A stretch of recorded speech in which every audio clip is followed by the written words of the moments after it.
नमस्कार, आप देख रहे हैं भारत 24। मैं हूं आपके साथ में मानसा मलिक। रात के 10 बज रहे हैं और वक्त है भारत विशेष का।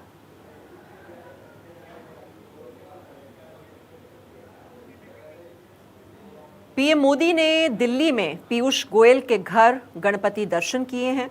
ये सीधे तस्वीरें आप वहीं से देख रहे हैं। गणपति की पूजा आराधना करते हुए प्रधानमंत्री मोदी को आप देख रहे हैं, गणेश की भक्ति में लीन। गणेश चतुर्थी है आज और पूरे देश में गणपति की आराधना की जा रही है।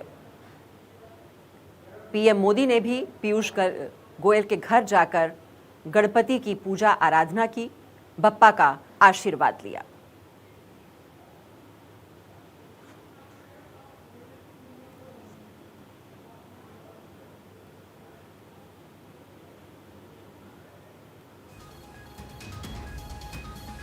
तो गणपति चतुर्थी का मौका, गणेश उत्सव जो अब आगे 10 दिन तक चलने वाला है और गणपति की आराधना में, पूजा अर्चना में इस वक्त पूरा देश लीन है। महाराष्ट्र में, मुंबई में तो खास धूम देखने को मिलती है, लेकिन ये तस्वीरें आप इस वक्त देख रहे हैं प्रधानमंत्री नरेंद्र मोदी जो पहुंचे हुए हैं पीयूष गोयल के घर पर और वहां पर उन्होंने गणपति की पूजा की और बप्पा का आशीर्वाद लिया। गणपति बप्पा मोरिया की गूंज आज पूरे देश में सुनाई दे रही है। गणपति उत्सव का ये पर्व और उस पर आप देखते हैं कि पूरे देश में गणपति की पूजा अर्चना और आराधना का दौर देखने को मिलता है और ये उत्सव पूरे 10 दिन तक चलता है। तो गणपति के कई भक्त हैं जो उन्हें घर पर विराजमान करते हैं, उनका आगमन होता है और उसके बाद गणपति की विदाई भी की जाती है। तो बहुत ही भावुक पल रहते हैं ये जब गणपति का आगमन होता है घर में और ये पूजा अर्चना का दौर लगातार 10 दिनों तक चलता है। और जब गणपति को विदाई दी जाती है तो मिश्रित भावनाओं के साथ और ये कहते हुए कि गणपति अगले साल भी आना हमारे घर में, उनका आगमन हो और फिर उनकी विदाई की जाती है। तो पीएम मोदी की गणपति भक्ति आप इस वक्त देख रहे हैं। पीयूष गोयल के घर पर वो पहुंचे हैं जहां पर उन्होंने गणपति की पूजा की है और बप्पा का आशीर्वाद लिया है। और अब आगे बढ़ते हैं। एक बार किसी ने गांधी जी से पूछा था कि बापू, अंग्रेजों के जाने के बाद हम आजाद हो जाएंगे, तो गांधी जी ने कहा था कि सिर्फ अंग्रेजों के जाने से नहीं, अंग्रेजों द्वारा बनाए गए गुलामी के प्रतीक चिन्ह भी मिटाने होंगे। जब तक गुलामी की निशानियां नहीं मिटा दी जाती तब तक देश की आजादी अधूरी है। प्रधानमंत्री मोदी गांधी जी के उसी ख्वाब को पूरा कर रहे हैं। भारत में गुलामी के प्रतीकों को धीरे धीरे खत्म करके इसी कड़ी में 2 सितंबर को पीएम मोदी गुलामी की एक और निशानी को खत्म करेंगे। इसी पर यह रिपोर्ट देखिए। मैं नरेंद्र दामोदर दास मोदी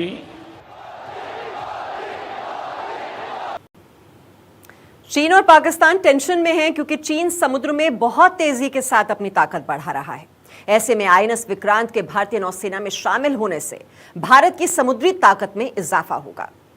पाकिस्तान को डर इसलिए है कि 50 साल पहले 1971 में जिस विक्रांत ने उसे हराया था उसका पुनर्जन्म हो गया है। मतलब यह कि हमारा बाहुबली फिर से नए अवतार में लौट आया है। भारत इतिहास बनाने जा रहा है, अपने पुराने गौरव को फिर से पा रहा है। वो वैभवशाली इतिहास जहां दुनिया के हम सिरमौर थे, हमारा डंका बजता था। 2 सितंबर को आईएनएस विक्रांत को जब प्रधानमंत्री मोदी देश को समर्पित करेंगे तो वो लम्हे देश के लिए खास होंगे, क्योंकि समुद्र पर फिर से हमारा परचम लहराएगा। दुनिया भारत को नए नजरिए से देखेगी, क्योंकि समुद्र पर फिर से हमारा पहरा होगा। दुनिया भारत को नए नजरिए से देखेगी। यहां पर भारत की नौसेना के लिए गर्व का दिन तो होगा ही, आम भारतीय के लिए भी ये पल गर्व महसूस करने वाले होंगे, क्योंकि भारत दुनिया के उन 6 चुनिंदा देशों की श्रेणी में शामिल हो गया है जो 40,000 टन का एयरक्राफ्ट कैरियर बनाने की क्षमता रखते हैं। बाकी 5 देश हैं अमेरिका, रूस, चीन, फ्रांस और इंग्लैंड। अब भारत भी उन चुनिंदा देशों की लिस्ट में शामिल हो गया है जिनके पास विमान वाहक पोत को डिजाइन करने और निर्माण करने की ताकत है।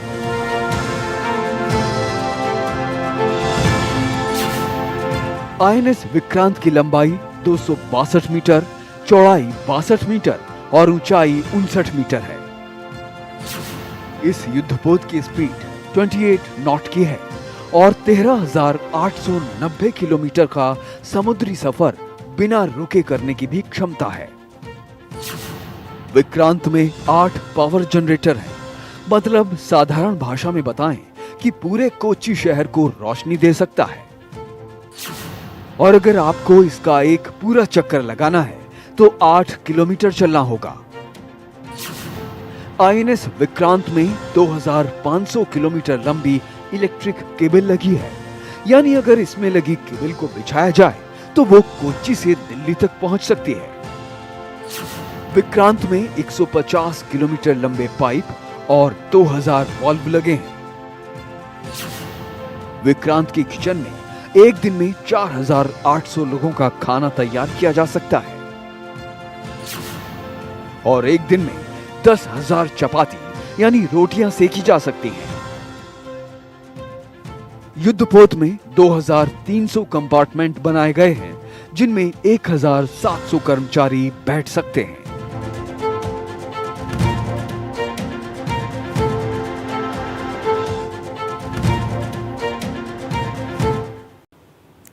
तो 53 किलोमीटर की रफ्तार से हिंद महासागर में जब विक्रांत चलेगा तो दुश्मन का दिल दहलेगा। हमारा विक्रांत समुद्र का नया राजा है। एक बार में बिना रुके ब्राजील तक का चक्कर लगाकर आ सकता है। पड़ोसी पाकिस्तान के पास तो समुद्र में कुछ नहीं है, लेकिन जिस यार चीन के दम पर वो उछलता है उसके पास भी 2 ही युद्धपोत थे और अब भारत ने समुद्र। और अब आगे बढ़ते हैं। पीएम मोदी कितना सादगी भरा जीवन अपना व्यतीत करते हैं उसके बारे में आपको जानना जरूरी है। क्या आप जानते हैं कि उनके खाने पर कितना खर्चा और उसका खर्चा कौन उठाता है? यहां तक कि उनके कपड़ों का खर्च कौन उठाता है? अगर नहीं तो आपको आज हम बताएंगे पीएम के बारे में कुछ ऐसी बातें जो उनको दूसरों से अलग बनाती हैं, जो दूसरों के लिए मिसाल भी हैं। अब तक कोई जानता तक नहीं था पीएम मोदी के खाने पीने का सारा खर्च सरकार की तरफ से उठाया जाता है, लेकिन ऐसा है नहीं। आरटीआई से जानकारी मिली कि पीएम मोदी अपने खाने और कपड़े का खर्च खुद वहन करते हैं।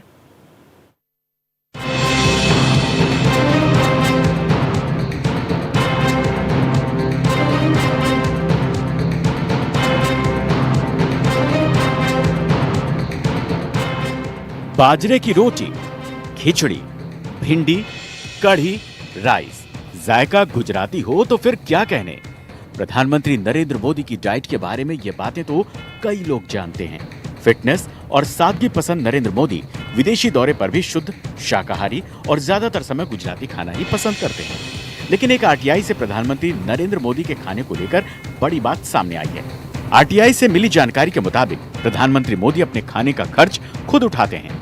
केंद्रीय लोक सूचना अधिकारी ने आरटीआई के जवाब में जो जानकारी दी है उसके हिसाब से प्रधानमंत्री के खाने पर सरकारी बजट खर्च नहीं होता। प्रधानमंत्री मोदी व्यक्तिगत खर्च का वहन खुद करते हैं। निजी खर्च के लिए किसी तरह का सरकारी खर्च नहीं लेते। जनता का हित और देश का विकास ये संकल्प लेकर आगे बढ़ रहे हैं। ये मोदी मैजिक है कि इस बार फिर से मोदी दुनिया के सबसे लोकप्रिय नेता चुने गए हैं। न सिर्फ मोदी का वर्किंग स्टाइल बल्कि उनकी ड्रेसिंग सेंस का भी हर कोई कायल है। आरटीआई के मुताबिक प्रधानमंत्री मोदी अपने कपड़े पर होने वाले खर्च का भुगतान भी खुद ही करते हैं। 2015 को भी प्रधानमंत्री मोदी के सादगी की झलक दिखी थी। बजट सत्र के दौरान प्रधानमंत्री मोदी जब संसद भवन की कैंटीन पहुंचे तो सभी चौंक गए। ये पहली बार था जब किसी प्रधानमंत्री ने संसद की कैंटीन में भोजन किया था। प्रधानमंत्री मोदी ने शाकाहारी भोजन की थाली का खुद ही 29 रुपए का भुगतान किया था। प्रधानमंत्री मोदी अपने खाने पीने और कपड़े पहनने के लिए हमेशा से जाने जाते हैं। उनकी दिनचर्या सुबह 5 बजे से शुरू हो जाती है। सुबह योग करते हैं, फिर 7 बजे ब्रेकफास्ट के लिए तैयार हो जाते हैं। नाश्ते में गुजराती डिश लेते हैं, दोपहर के खाने में भी गुजराती या फिर साउथ इंडियन हल्का खाना पसंद करते हैं और रात में भी हल्का खाना ही खाते हैं। और सबसे बड़ी बात यह कि अपने खाने का खर्च वो खुद ही उठाते हैं। तो है ना सादा जीवन उच्च विचार। Bureau report, Bharat 24। पाकिस्तान भले ही अपने यहां आजादी की आवाज दबाता रहता हो, लेकिन पीओके का वीडियो दिखाते हैं आपको कि कैसे पाकिस्तानी सेना के सामने लोग आजादी के नारे लगा रहे हैं।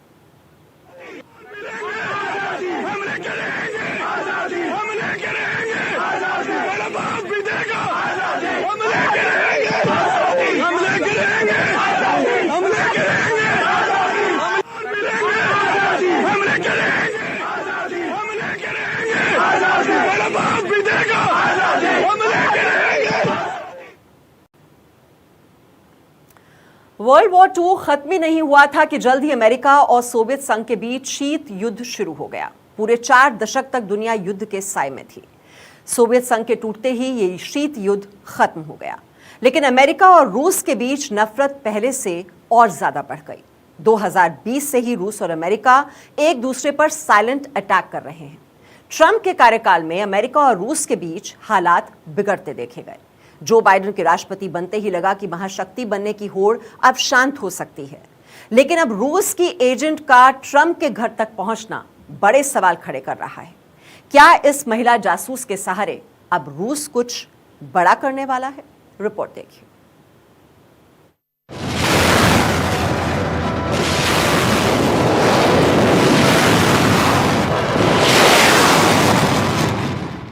बीते कई दशकों से रूस और अमेरिका के बीच तनातनी है।